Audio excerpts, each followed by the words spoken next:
Dans les Blue Ridge Mountains de Virginie, Desmond grandit avec sa famille, qui comprend son frère Al, sa mère Bertha, profondément religieuse, et son père Tom, un ancien soldat. Un après-midi, une dispute entre Desmond et Al dégénère et Desmond, en état de légitime défense, manque de tuer son frère avec une brique. Al survit, mais cette expérience violente laisse Desmond ébranlé.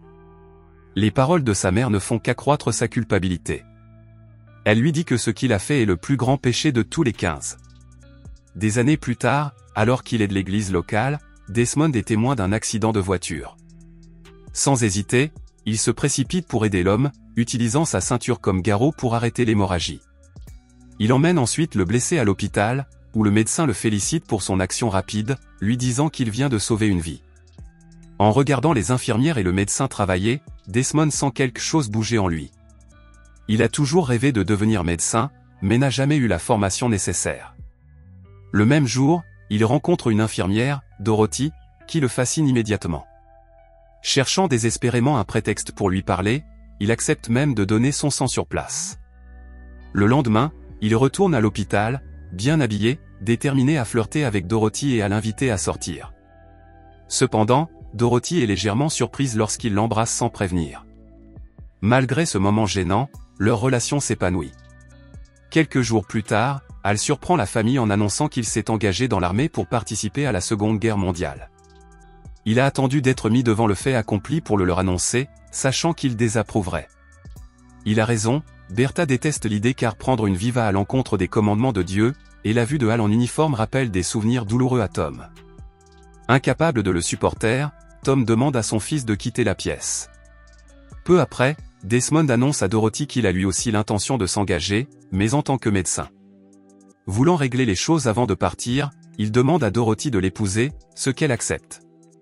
Il fixe une date pour le mariage, qui aura lieu lorsqu'il obtiendra sa première permission. Avant de partir, Desmond rend visite à son père, qui se trouve au cimetière, près des tombes de ses amis décédés. Avec de l'amertume dans la voix, Tom dit à quel point ils ont été stupides de croire à la gloire et à la guerre. Il admet qu'il ne veut pas enterrer ses fils et qu'il n'a guère d'espoir que Desmond survive armé de ses seules convictions. Le jour dit, Desmond part s'entraîner à Fort Jackson. Dorothy lui offre une Bible avec sa photo à l'intérieur. C'est un signe d'amour et de foi qu'il emporte avec lui dans l'inconnu. À son arrivée à Fort Jackson, Desmond fait la connaissance de ses compagnons d'armes, dont Smithy, qui se moque de lui en l'appelant « bicyclette », tout en faisant tournoyer un couteau avec désinvolture. Le sergent instructeur qui leur a été assigné, Howell, fait une entrée remarquée, prenant tout le monde au dépourvu avec un cri assourdissant. Le sergent Howell est la définition même du stéréotype militaire, bruyant, agressif et prêt à insulter n'importe quel soldat sur la base de son apparence. Desmond, lui, trouve ces pitreries exagérées étrangement amusantes. Quant au soldat qui n'a pas réussi à s'habiller à temps, il est puni et contraint de commencer l'entraînement complètement nu. Pendant l'entraînement de base, Desmond a du mal à faire des nœuds, mais son éducation dans les montagnes lui donne un avantage dans la course d'obstacles, ce qui lui permet d'exceller. Les vrais problèmes commencent lorsqu'il passe au maniement des armes et que Desmond refuse de prendre un fusil. Howell entraîne immédiatement Desmond dans le bureau du capitaine Glover, où Desmond explique qu'on lui a dit qu'il n'aurait pas à manipuler d'armes et qu'il ne devrait jamais être affecté à une unité d'infanterie. Il précise que, parce qu'il est adventiste du 7e jour, il ne peut pas travailler le samedi, car c'est son jour de congé. Glover trouve toute cette situation ridicule. Le lendemain, Desmond subit une évaluation psychiatrique. Il explique qu'il n'entend pas de voix et qu'il n'a pas d'illusion, qu'il est parfaitement conscient de ses différences, mais qu'il est simplement un homme de foi. Le médecin détermine que Desmond est tout à fait sain d'esprit et qu'il ne remplit pas les conditions requises pour être renvoyé en vertu de l'article 8. Comme il ne peut pas légalement le renvoyer, il ordonne à Howell de faire de la vie de Desmond un véritable enfer. Dès lors, Desmond se voit confier les tâches les plus pénibles, y compris le nettoyage des toilettes. Lorsque l'unité termine son entraînement, les soldats sont libérés, à l'exception de Desmond qui est arrêté pour insubordination. Pendant ce temps, Dorothy l'attend devant l'hôtel, mais au fond d'elle, elle sait qu'il s'est passé quelque chose, Desmond ne l'aurait jamais abandonné comme ça. Enfermé dans sa cellule, Desmond fait une dépression émotionnelle, mais lorsque le capitaine Glover lui rend visite, il reste calme. Glover lui offre une porte de sortie. Plus tard, Dorothy lui rend visite, l'implorant de laisser tomber sa fierté et de simplement terminer sa formation. Elle lui rappelle que tirer avec un fusil ne signifie pas nécessairement tuer. Mais Desmond reste impassible. Le lendemain matin, Tom arrive à Fort Jackson vêtu de son ancien uniforme, décoré de tous ses métaux. Sans hésiter, il demande à parler à son ancien commandant, qui a désormais le grade de général de brigade. Lors de la cour martiale, Desmond maintient son plaidoyer de non-culpabilité. Alors qu'il est sur le point d'être condamné, Tom fait irruption dans la salle d'audience, porteur d'une lettre du général de brigade. Cette lettre rappelle à tous que le droit d'être objecteur de conscience est protégé par la Constitution américaine. Ne voulant pas risquer un conflit avec le Congrès, le tribunal n'a d'autre choix que de classer l'affaire. Desmond est innocenté et autorisé à commencer sa formation d'infirmier de combat. En 1945, la 77e division de Desmond est déployée à Okinawa, directement sur le théâtre de guerre du Pacifique. Dès leur arrivée, ils sont confrontés à un spectacle brutal, des piles de corps traînés comme des ordures. La dure réalité s'impose, ils sont là pour remplacer les hommes qui sont tombés avant eux.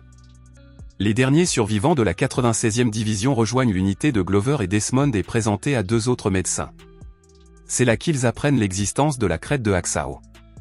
Les Américains ont tenté de s'en emparer à 6 reprises, mais à chaque fois, les forces japonaises les ont repoussés avec une précision implacable. La sécurisation de cette position est cruciale, car celui qui contrôle Okinawa contrôle le Japon lui-même. La marine américaine lance l'assaut, bombardant les positions ennemies pour affaiblir les défenses japonaises. Alors que le champ de bataille est enveloppé d'explosions et de fumée, l'unité de Glover saisit l'occasion et grimpe sur la crête, prête au combat. La bataille est pour le moins brutale, les deux camps subissant des pertes dévastatrices, mais Desmond ne faiblit jamais, continuant à sauver autant d'hommes qu'il le peut, y compris ceux qui sont généralement laissés derrière. À plusieurs reprises, les soldats japonais s'approchent dangereusement de sa capture, mais Smithy se bat férocement, les tuant tous pour protéger Desmond à tout prix. Après de longues heures de combats brutaux, la nuit tombe et l'unité américaine décide de se retrancher et de camper, tenant sa position avec l'intention de finir de dégager la crête dans la matinée. Entre-temps, l'attitude de Smithy à l'égard de Desmond a complètement changé. Après l'avoir vu à l'œuvre, il le respecte profondément. Lorsque Desmond s'endort, il est hanté par un cauchemar. Des soldats ennemis prennent d'assaut leurs tranchées et les tuent tous les deux. Il se réveille au bord de la crise de nerfs et fait part de son rêve à Smithy, qui est stupéfait de constater que Desmond ne détient même pas d'armes dans son propre subconscient.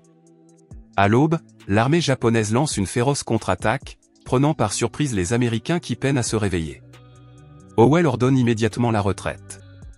La flotte fournit une couverture, mais le chaos est écrasant. Au milieu de tout cela, Smithy est mortellement blessé avant que Desmond ne puisse le mettre à l'abri. N'ayant pas d'autre choix, les forces américaines sont contraintes de battre en retraite le long de la crête, mais Desmond ne les suit pas. Il entend les cris des blessés restés en arrière et entend un appel divin à les aider. Le capitaine Glover, qui dirige la retraite, rassemble les survivants et ne laisse que quelques soldats pour garder le champ de bataille. Ignorant sa propre sécurité, Desmond court à travers le carnage, sauvant autant de soldats blessés qu'il le peut. À l'aide d'une corde, il les descend avec précaution, un par un, le long de la crête. Les heures passent et Glover se rend compte de ce qui se passe. Des véhicules arrivent pour ramasser les soldats blessés qu'il a laissés tomber de la crête, mais il continue malgré le fait que les troupes japonaises se rapprochent dangereusement. Peu après, il trouve un soldat blessé et l'enterre rapidement sous la terre avant de se couvrir d'un cadavre pour rester caché. La ruse fonctionne. Les Japonais passent sans s'en apercevoir, ce qui permet à Desmond de récupérer le soldat blessé et de poursuivre sa mission en toute sécurité. Pendant ce temps, Glover implore désespérément ses supérieurs d'envoyer des renforts, mais ceux-ci restent hésitants. Alors que la bataille fait rage, Desmond tente une dernière fois de descendre de la crête. Mais cette fois, l'ennemi le repère. Fuyant sous un feu nourri, Desmond tombe dans un tunnel japonais. Il y découvre un soldat ennemi tombé au combat, qui s'est donné la mort dans un dernier geste d'honneur. Le tunnel est utilisé comme passage secret pour les mouvements ennemis, ce qui oblige Desmond à rester caché pendant que les soldats japonais le traversent. Il passe inaperçu jusqu'à ce qu'il rencontre un soldat japonais blessé. Fidèle à ses convictions de médecin, Desmond administre de la morphine et panse les blessures de l'homme, refusant de le considérer comme un ennemi. Lorsqu'il parvient à s'échapper du tunnel, la nuit est déjà tombée, mais l'obscurité ne l'arrête pas. Desmond continue d'aider les soldats, les mains déchirées et en sang, ignorant la douleur et priant pour avoir la force de continuer. Il finit même par descendre plusieurs soldats japonais blessés avec ses hommes. À l'aube, Glover reste sans voix lorsqu'il voit des dizaines de blessés arriver du champ de bataille. L'un des soldats secourus finit par lui dire la vérité, l'homme que tout le monde avait traité de lâche l'avait fait lui-même. Pendant ce temps, Desmond tombe sur Howell et un autre soldat, tous deux blessés mais vivants. Après avoir mis le soldat blessé en sécurité, il retourne immédiatement auprès de son sergent. Un sniper japonais le prend pour cible et tire, mais son casque dévie miraculeusement la balle, lui sauvant la vie. Howell ayant encore quelques balles dans son fusil, Desmond prend une initiative audacieuse. Il court délibérément, attirant ainsi l'attention du sniper. Le sniper tire à nouveau, révélant sa position, ce qui permet à Howell de l'abattre d'un tir bien placé. La menace immédiate étant neutralisée, Desmond commence à traîner Howell en lieu sûr.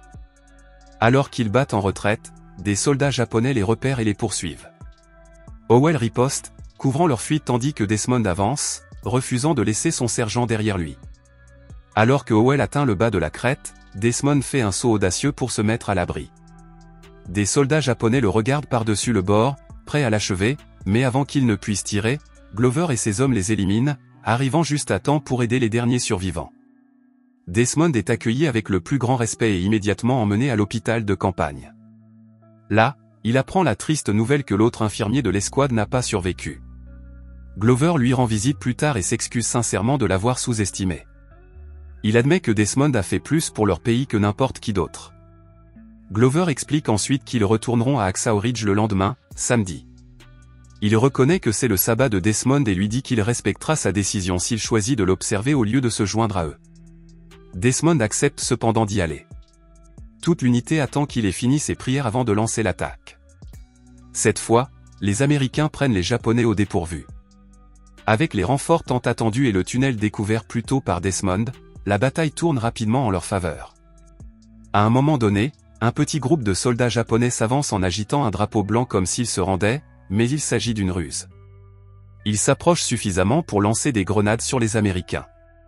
Les soldats ennemis sont immédiatement abattus, mais Desmond est blessé alors qu'il tente de dévier une grenade pour sauver son équipe. Alors que la bataille fait rage, les autres soldats portent Desmond sur une civière et l'emmènent hors du champ de bataille.